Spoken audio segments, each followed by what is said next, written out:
আমরা এখন কথা বলছি সিলেট সিটি কর্পোরেশনের মেয়র আনোয়ারুজ্জামান চৌধুরী, যিনি যুক্তরাজ্য আওয়ামী লীগের যুগ্ম সাধারণ সম্পাদকের পদ বহন করছেন।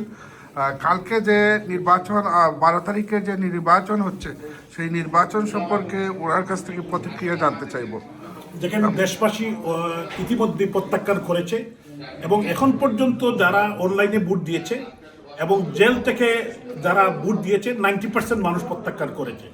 এটা একটা আমিডামি নির্বাচন, এটা তামাশার নির্বাচন, সংবিধান বহির্ভূত এই দেশের সংবিধানকে ধ্বংস করার জন্য জোরপূর্বক ইউনুস ক্ষমতা দখল করে 12 তারিখে যে নির্বাচন করছে, এই নির্বাচন যাতে আওয়ামী লীগের নেতাকর্মী, যেখানে নৌকা নেই, যেখানে আওয়ামী লীগ নেই এবং স্বাধীনতার সপক্ষের অনেক রাজনৈতিক সংগঠন যারা অংশগ্রহণ করেন নাই, আমরা সবাইকে আহ্বান জানাবো যাতে আপনারা বুথ সেন্টারে যাবেন না, এই নির্বাচনকে, তামাশার নির্বাচনকে আপনারা প্রত্যাখ্যান করবেন। জয় বাংলা।